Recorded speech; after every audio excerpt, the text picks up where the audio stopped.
ஒடுக்கப்பட்டவர்கள் சார்பாக கேட்கிறேன் உரிமை, அடைக்கப்பட்டவர்கள் சார்பாக கேட்கிறேன் உரிமை, ஒடுக்கப்பட்டவர்கள். வணக்கம்.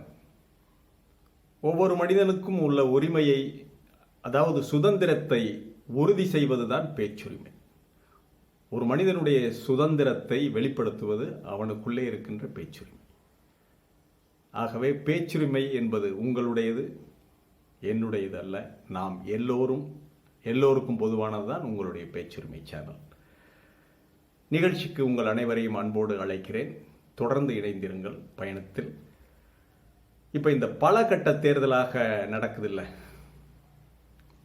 2024 பாராளுமன்ற தேர்தல், இந்திய பாராளுமன்ற தேர்தல் பல கட்ட தேர்தலாக நடக்குது.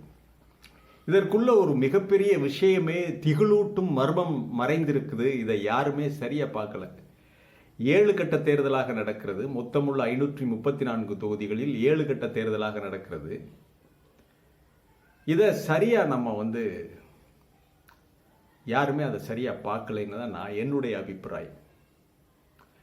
கூர்மையாக கவனித்து பார்த்தால், அதாவது இவிஎம் மெஷின்ல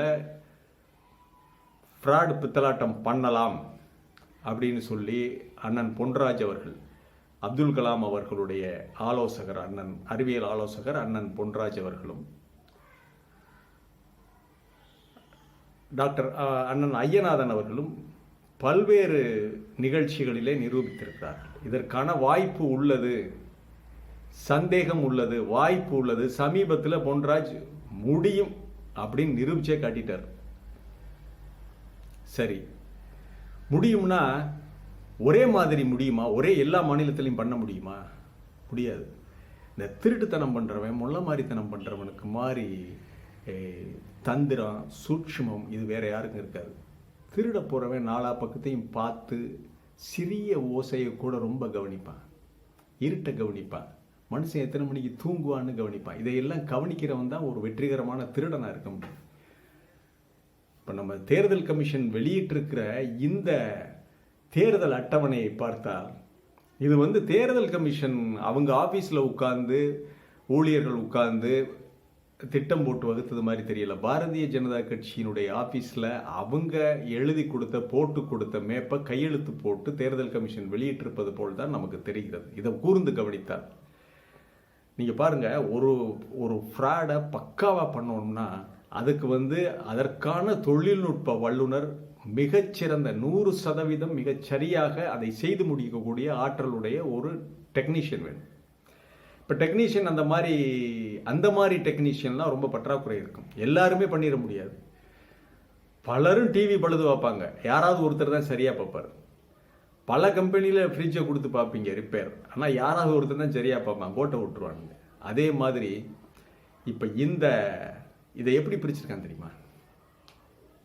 எங்கெல்லாம் நீங்கள் அவங்களால இந்த வேலையை செய்ய முடியாதோ, தமிழ்நாட்டில், கேரளாவில், தெலுங்கானாவில், இங்கெல்லாம் எதிர்கட்சிகள் ஆளுது. திமுக இங்கே ஆட்சி பண்ணுது, பாரதிய ஜனதா கட்சியால் இங்கே ஒன்றும் பிடுங்க முடியாது.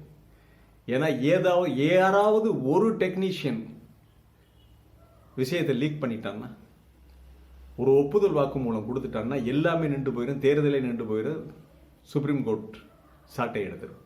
ஆகவே பக்காவாக ரொம்ப கரெக்டாக பண்ணணும்னா என்ன செய்யணும்? அதுக்கான ஒரு பிளானை தயாரிக்கணும். அப்போ தமிழ்நாட்டில் பண்ணுனா மாட்டிக்குவோம், கேரளாவில் பண்ணுனா மாட்டிக்குவோம், பஞ்சாபில் பண்ணால் மாட்டிக்குவோம், தெலுங்கானாவில் பண்ண முடியாது, ஆந்திராவில் பண்ண முடியாது. அப்படின்னா அப்போ அவங்க எல்லாம் ஒரு கட்ட தேர்தலை வச்சுருங்க. ரைட், ஒரு கட்ட தேர்தல் 39 தொகுதிக்கு நீ ஒரு கட்ட தேர்தல் பண்ண முடியுது உன்னால். எங்கே? தமிழ்நாட்டில். இது ஏப்ரல் 19. அதுக்கடுத்து கேரளாவில் ஏப்ரல் 20, 26 அங்கே ஒரே கட்ட தேர்தல் 20. பஞ்சாபில் ஜூன் 1 13 தொகுதிகள், அது ஒரே கட்ட தேர்தல். தெலுங்கானா மே 6 மற்றும் மே 13 தேதிகளில் தெலுங்கானா மற்றும் ஆந்திரா ஒரே கட்ட தேர்தல். இதெல்லாம் எதிர்கட்சிகள் இருக்கிற மாநிலங்கள். இங்கே எல்லாம் ஒண்ணுமே பண்ண முடியாது, வலுவா இருக்காங்க. அப்ப எங்க பண்ணலாம்? அதே சமயம் குஜராத்தில் ஒரு கட்ட தேர்தல் தான், 26 தொகுதி குஜராத்தில் ஒரே கட்ட தேர்தல். ஏன்னா அங்கே இருக்கிறதே சங்கி கும்பல், முழுவதும் நம்முடைய வாக்குகள். அங்கே ஃப்ராடு பண்ண வேண்டிய அவசியமே இல்லை, மெஷினில் எந்த கோளாறும் பண்ண வேண்டிய அவசியம் இல்லை. ஓட்டு ஆட்டோமேட்டிக்காக விழுந்துருப்பா, ரைட், அங்கே எதுக்கு மாட்டிக்கிற, எதுக்கு போய் வர்ற ஓட்டை எதுக்கு நம்ம வழி மறிக்க? அது பிஜேபி ஆளுகிற மாநிலம், பிஜேபிக்கு சங்கி கும்பல் அங்கே இருக்கிறதெல்லாம் இந்துத்துவா, அதனால் அங்கே ஓட்டு விழுந்துடும். அங்கே ஓட்டு போட வர்ற தாழ்த்தப்பட்டவர்களையும் இஸ்லாமிய சகோதரர்கள், இந்த கிறிஸ்தவர்களை மிரட்டி வெளியே அனுப்பிட்டா போதும். அந்த மாதிரி கள்ள ஓட்டா அந்த மாதிரி பண்ணுவாங்க. அங்கே இடத்துக்கு தகுந்தபடி பண்ணுவாங்க, மாநிலத்துக்கு தகுந்தபடி பண்ணுறது. அதே சமயம் கர்நாடகாவில் 2 கட்ட தேர்தல், அது 28 தொகுதியை 2 கட்டமாக பண்ணுறான். இப்போ 2 கட்டம் தான், அங்கெல்லாம் ஒரு 14 அப்படி பண்ணுறாங்க. அதே சமயம் இவன் யூபியை எப்படி பிரிக்கிறான் பாருங்க. யூபியில் 7 கட்டம் 8 8 8 4 8 வருது. அதன் பிறகு 11 வருது, 11 13 14 இப்படி பிரிச்சிருக்காங்க. இப்போ முதல்ல ஒரு 8 தொகுதியில் முடிச்சாச்சா, அந்த டெக்னீஷியனை அடுத்ததுக்கு மாற்று. அங்கே முடிச்சாச்சா, அங்கே இருக்கிற டெக்னீஷியனை, அந்த ஃப்ராடு பண்ணுற டெக்னீஷியனை அடுத்த 8க்கு மாற்று. பல கட்டமாக தானே பண்ணுறான். இதே மாதிரி ராஜஸ்தான் 7 கட்ட தேர்தல், மத்திய பிரதேசம் 7 கட்ட தேர்தல், அஸ்ஸாம் 7 கட்ட தேர்தல். எங்கேயெல்லாம் இவர்கள் ஆளுங்கட்சியாக இருக்கிறார்களோ, பீகார், அதற்காக தான் நிதிஷ்குமாரை ரொம்ப இது பண்ணி உள்ள கூட்டிகிட்டு வந்து ஆளுங்கட்சியாக மறுபடியும் அதிகாரத்தை பிடிச்சிட்டாங்க. அப்போ பீகாரில் 7 கட்ட தேர்தல். மகாராஷ்டிரா ஆளுங்கட்சி அவங்க 7 கட்ட தேர்தல். இது ஒரு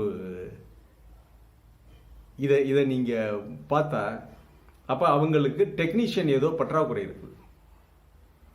இந்த மெஷினில், இவிஎம் மெஷினில் அந்த பித்தலாட்டங்களை செய்கின்ற டெக்னீஷியன்கள் பற்றாக்குறை இருப்பதனால்தான் இவர்கள் பல கட்ட தேர்தலாக நடத்துகிறார்களோ என்ற சந்தேகம் ஒவ்வொரு குடிமகனுக்கும் வர வேண்டும், வந்துவிட்டது. இப்போ எனக்கு வந்துருச்சு. இதை நான் உங்கள்கிட்ட சொல்கிறேன். இதை தீர்த்து வைக்க வேண்டியது தேர்தல் கமிஷனுடைய கடமை. நம்ம சந்தேகத்தை தான் எழுப்புறோம், ஏன் இப்படி நடக்கக்கூடாது அப்படின்னு சொல்லி. ஏன்னா நீ 39 தொகுதியில் உன்னால ஒரு கட்ட தேர்தல் நடத்த முடியும் தமிழகத்தில். அஸ்ஸாமில் 14 தொகுதி தாங்க, அதை ஏன் பல கட்ட தேர்தல் நடத்துகிற?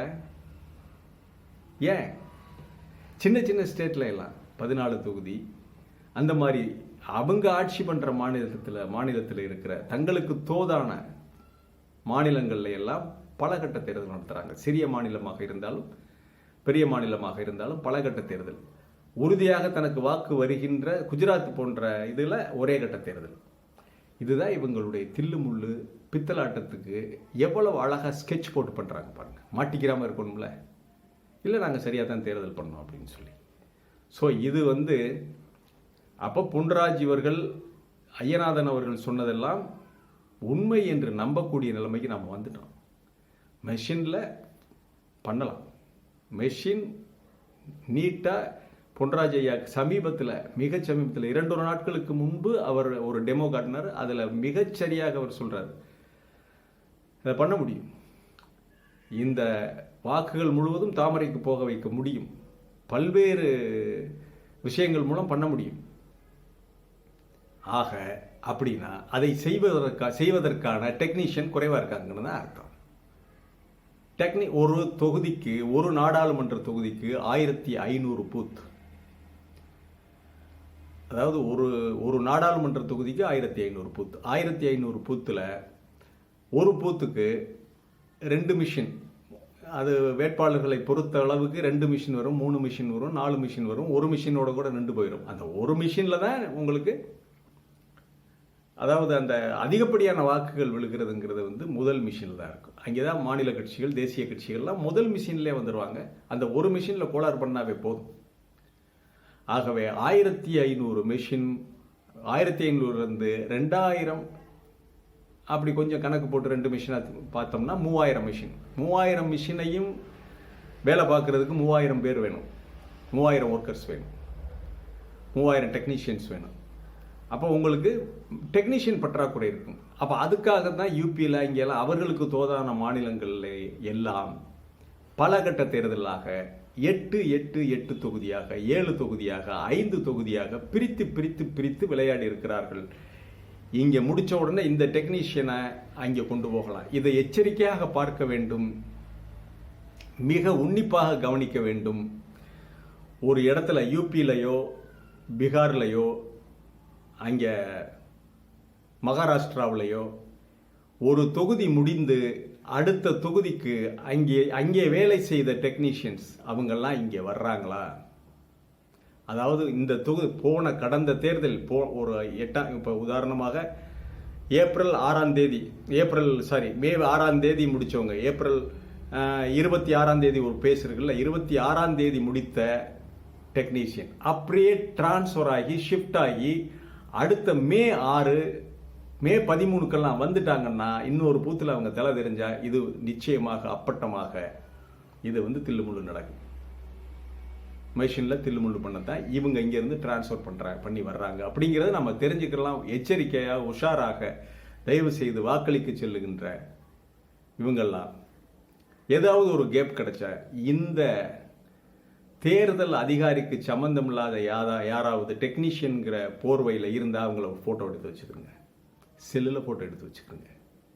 ஃபோட்டோ எடுத்து வச்சுக்கிட்டு பொதுமக்கள் தங்களுடைய புலனாய்வை ஆரம்பிக்க வேண்டும், தங்களுக்குள் பகிர்ந்து கொள்ள வேண்டும். இந்த மொகரக்கட்டை அடுத்த பூத்துக்கு போகுதா, அடுத்த கட்ட தேர்தலில் இன்னொரு இதில் போகுதா அப்படிங்கிறத நாட்டு மக்கள் தங்களுக்குள் கலந்து தங்களுக்குள் ஃபோட்டோக்களை ஷேர் பண்ணிக்கிறணும். அப்போ நமக்கு ஓரளவு இது நிரூபணமாகிவிடும். இங்கே வேலை செஞ்ச இங்கே இருந்தவன் டெக்னீஷியன்கிற பேரில் இங்கே இருந்தவன் அங்கே போயிருக்காங்கிற ஒரு உண்மை வெளிப்பட்டு விடும். இது ஒன் ஆஃப் த சோர்ஸ் நமக்கு உண்மை தெரிவதற்கு. இருந்தாலும் மத்திய அரசினுடைய கைப்பாவையாக தேர்தல் கமிஷன் மாறிவிட்டது என்பதற்கான ஒரு அத்தாட்சியை என்று சொல்லலாம். இருந்தாலும் மத்திய அரசினுடைய கைப்பாவையாக தேர்தல் கமிஷன் இருக்கிறதா என்ற வலுவான சந்தேகம் நமக்குள்ளே நாட்டு மக்கள் மத்தியிலே எழுவதை தவிர்க்கவே முடியல. இது வாய்ஸ் ஆஃப் தமிழ் வழங்கும் பேச்சுரிமை சேனல். மீண்டும் ஒரு காணொலியிலே உங்களை சந்திக்கிறேன். மறக்காமல் சப்ஸ்கிரைப் பண்ணிட்டு பெல் பட்டனை அழுத்துங்கள். பிடித்திருந்தால் லைக் செய்யுங்கள். அதிகமாக ஷேர் பண்ணுங்கள். நீங்கள் பண்ண வேண்டியது இந்த செய்தி நிறைய போய் சேர வேண்டும். அதிகமாக ஷேர் பண்ணுங்கள், கமெண்ட் செய்யுங்கள். நன்றி, வணக்கம்.